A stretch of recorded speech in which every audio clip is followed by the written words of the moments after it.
আচ্ছা, এখন আমি এমপি হওয়ার পরে 4.5 মাস থেকে 5 মাস হয়েছে। আমি আগে জানতে চাই যে আমি যা যা দিছিলাম এগুলা দাও। আমার ভালো লাগতেছে কি দিছি এইটার জন্য না, ভালো লাগতেছে 4 মাসের মধ্যে তোমাদের চেহারার সামনে আইসা দাঁড়াইছি তো 4 বার, 3-4 বার তো দেখছো এমপি রে। এইটাই আমার বড় সফলতা যে আমার ভোটারের সাথে আমার চোখে চোখে সম্পর্ক হইতাছে। আগের এমপি তো বা আগের নেতাদেরকে বেশিরভাগ দেখাই যায় নাই। এখন আমি গত সপ্তাহে গাছের জন্য আইছিলাম না, তখন আমার শিবানী মনে হয় কইছিল যে এই বৃষ্টিতে কষ্ট হয় রেইনকোট দেওয়ার জন্য, জননী দিদি। তখন আমি কইছিলাম যে আমি দিমুগো দিদি। এইবার আমি ঢাকা গেছি, ভালো টাকা আমার ইনকাম হয়েছে হাইকোর্টে, টাকা খরচা কইরা নিজের টাকা খরচ কইরা কিনছি। সরকারি ভাবেও বরাদ্দ করার চেষ্টা করতেছি, আশা করি আগামী মাসে পাইয়ে যাবো। আরো সরকারি ভাবেও রেইনকোট কইছি যে আমি যতদিন এমপি আছি আমি কথা দিছি যে আমার চা বাগানের 24টা চা বাগানের কোন মহিলা যারা বাইরে গিয়ে চা পাতার কাটে তুলে তাদের একজনও এই রেইনকোটের বাইরে থাকবে না। আমার এলাকার চা বাগানের আগামী 5 বছর পরে আমি এমপি থেকে চলে যাওয়ার সময় আমি দেখে যাইতে চাই আমার চা বাগানের প্রতিটা মহিলা শ্রমিক তাদের চেহারা দেখলেই বোঝা যাবে যে না কিছু যত্ন আত্মীয় হয়েছে এদের উপর। যত্ন হয় কিনা গাছের অবস্থা দেখলে বোঝা যায় না, মানুষের চেহারা দেখলে বোঝা যায় যে যত্ন হইতাছে কিনা। আমার যেভাবে আমি পাইছিলাম আমার চা বাগানের মহিলাদের 4.5 বছর পরে আমি রাইখা যাইতে চাই এদের চেহারা দেখলেই যেন বোঝা যায় যে না এই গাছেরও কিছু চর্চা হয়েছে, এই কারণে এরা মাশাআল্লাহ এখন একটু ভালো অবস্থায় আছে।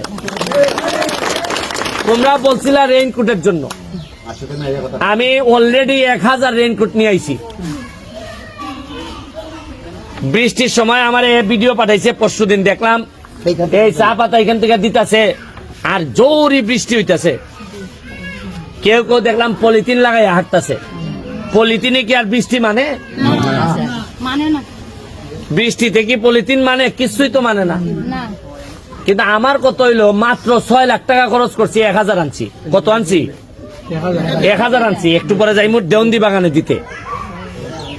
50 বছরে কি কারো এই কথা মনে হইল না যে এই বইনটা আমার, এই মাটা আমার, এইরকম বৃষ্টিতে কাজ করে এদেরকে একটা রেইনকোট দেই?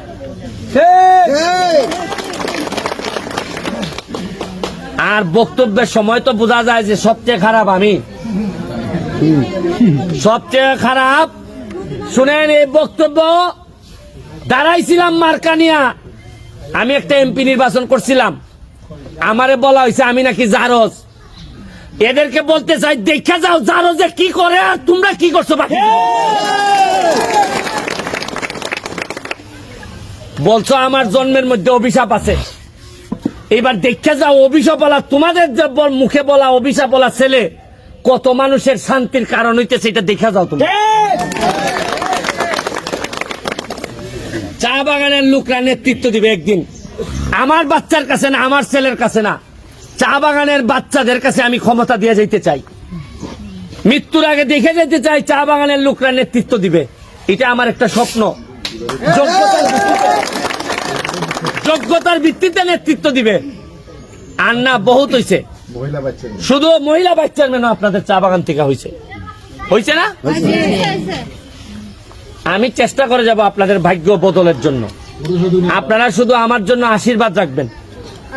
আরো যারা যা যা ভবিষ্যতে আসতেছে, ভবিষ্যতে আমার ইচ্ছা আছে আপনাদেরকে বুটের ব্যবস্থা করা, পায়ে যে বুট, যারা আপনারা গাম বুট টাইপের, যেটা দিয়ে আপনারা এইভাবে পায়ের অবস্থাও তো খারাপ, বুট আমি চেষ্টা করতেছি চায়না থেকে আনা যায় কিনা, যে সবাই জুতা দিব, জুতা দিয়ে যেন কাজের সময় আপনারা জুতা দেয়া বিদেশের মতো কাজ হইব। কোম্পানিতে কাজ করে।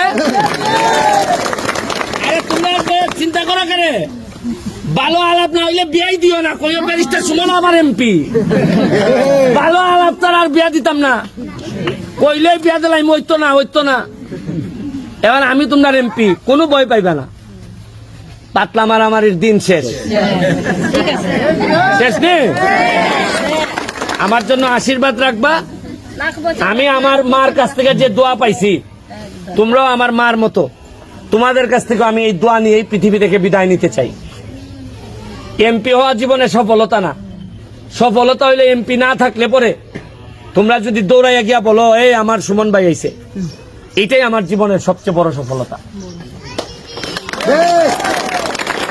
তোমাদের রাস্তা ঘাট মন্দিরের জন্য কাজ চলতেছে, যা পাচ্ছে, খালি তোমাদের মন্দির না, কোন চা বাগানের 24টা চা বাগানের কোন মন্দিরের কাজ অসম্পূর্ণ থাকবে না। আমি আছি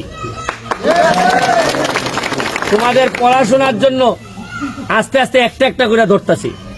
মাত্র 4 মাস হয়েছে, যাইতেই তো লাগে, 23টা বাগানে যাইতেই তো সময় লাগে। এইবার 5 লাখ টাকার ফুটবল আইতেছে। কয় লাখ টাকার? খেললা জীবন কাটাইবা। এরপরে এই মাঠ ভালো করে বানাই দেওয়া হইব, এটার মধ্যে গ্যালারি বানানো হইব, পাকা গ্যালারি। তোমরা পয়সা চা খাইবাই। এরপরে এখানে বাঙ্গা দেখছো নি রাস্তা কিভাবে ভাঙতেছে, এই ব্রিজ এগুলা বানাই দেওয়া হইব। এই আগামী সপ্তাহে কাজ ধরবো, ওই যে রাস্তার নিজামে কাজ ধরাইব। এখানে স্বরূপ মেম্বার আছে, সবাই মিলেমিশে টাকা যা আছে সব তোমাদের জন্য। এবং তোমরা, আমার কাছে মনে হয়েছে যে আমি এই যে একটা ভোট তোমরা আমারে দিছিলাই, এইটা তোমাদের আমি চেষ্টা করবো এই এক ভোটের মাধ্যমে তোমাদের জীবনের ইতিহাস আমি পাল্টাই দিতে চাই। খালি তোমরা না, শ্রীমঙ্গল মৌলভীবাজারের যারা চা শ্রমিক ভাই বোনেরা আছে, এরাও কিন্তু ভিডিও দেখতেছে। এরাও কইব যে ব্যারিস্টার যদি রেইনকোট দিতে পারে তুমি দাও না করে। এরার এমপিরে ধরবো। এই জন্যই অনেক এমপি আছে আমারে সহ্য করতে পারে না, কয় হালায় তো সব বুঝে বইলা দিতেছে রে। আমরা আগে গোপনে করতাম, এখন তো পারি না রে। তোমরা রেডি থাকো, যে কোনো সময় আমি খনি খাইমু, কারণ সহ্য হইতাছে না। এরার কত হইলে খালি পকেট মোটা হইব, সবাই না কিছু। তবে আমি তোমার যা বন্ধু বান্ধব আছে না, শ্রীমঙ্গল মৌলভীবাজার সিলেট আছে না, কানে ফোন করে কইবা তোরা রেইনকোট পাইছিস না, আমরা এমপি তো রেইনকোট দিছে, দেখো না এরা লইয়া তোরা নিতে লাগব। এরপরে কইবা আম গাছ পাইছিস নেই, কিতা করবা ফোন দিয়ে কি কইবা পাইছিস না, আমরা পাইছি বে, হ্যাঁ আরো দিছে। এরপরে কইবা গাম বুট পাইছিস নি, বুট আইতাছে, জুতা। এরপরে যখন এরা কিচ্ছু পাইতো না, এরপরে জুতা উড়াই আমার পরে দৌড়াইব, পাগলা ঘন্টা বাজায় দৌড়াইব। ঠিক আছে, আশীর্বাদ রইল। আর আমরা যারা পড়ছি, আমরা এখান থেকে একটা ছবি তুলে লাই। আচ্ছা না, এটা তুলে লাইনি, এখান থেকে এইভাবে তুলে লাই। আইতো না, ভালো আইতো না। আচ্ছা না, সেলফি না, এটা তো দেখা যেত। আচ্ছা আপনারা এই জায়গাটা খালি করেন। ওই যে 1 সেকেন্ড, ওই যে দাঁড়াও, উঁচা জায়গাটা আছে না, উঁচা জায়গাটা ওই ঘরের সামনে ড্রেস পরা তারাকে দাঁড়ায় যায় ওই জায়গায়।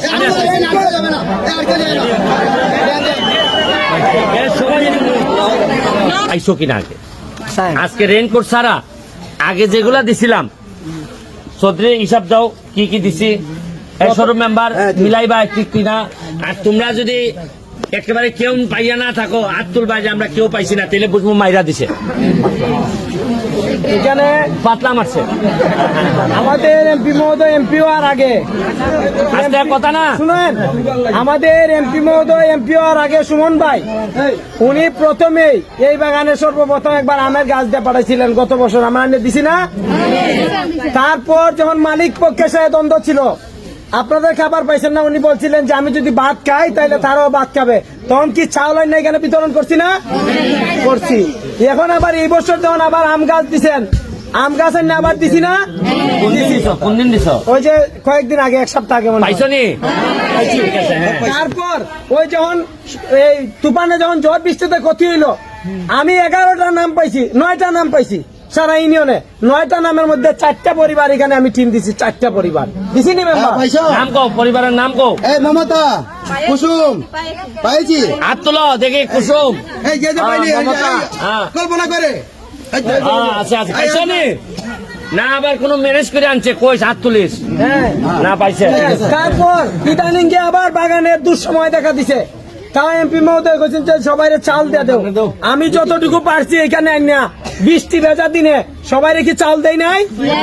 এটা কোন দিন দিছ? এটা 10 দিন আগে দিছি। হ্যাঁ, 10 দিন আগে পাইছো নি চাল? তারপর না আগেরটা কইতাছে পাইছো 10 দিন আগে? এমপি মহোদয় বলছেন যে এখানের জায়গাটা খাতা সর্বপ্রথম, এই একটু সাইলেন্ট থাকেন, সর্বপ্রথম সবাই না, বলছেন যে সবাই না। এই রাস্তাটা করে দেওয়ার জন্য আজকে এমপি সাহেব আমি জানি কালকে বৃষ্টির মধ্যে ডরাইও এমপি সাহেবরে ভয় পাইয়া রাস্তাটা তাড়াতাড়ি করছি, সারাদিন বৃষ্টিতে ভিজা করছি না। আমি চাই যে এমপি সাহেবের প্রতিটা কথা অক্ষরে অক্ষরে পালন করতাম। এমপি সাহেবের যে দায়িত্ব দিবেন, আমি এই জায়গায় ওয়াদাবদ্ধ হইলাম, 1 পয়সাও আমার দ্বারাতে আপনাদের তসরুপ হবে না, 1 পয়সাও আপনাদের তসরুপ হবে না। আমি আচ্ছা কথা ঠিক আছে, দিলাম। Thank you. নিজাম চৌধুরী আর স্বরূপ মেম্বার একটা হাততালি দিতে হয় না, এরা কষ্ট করে। এখন আগের কাম হয় নাই, আগের আগের কাম হয় নাই। এইটা বাদ দাও, কি দিছি না দিছি এটা বাদ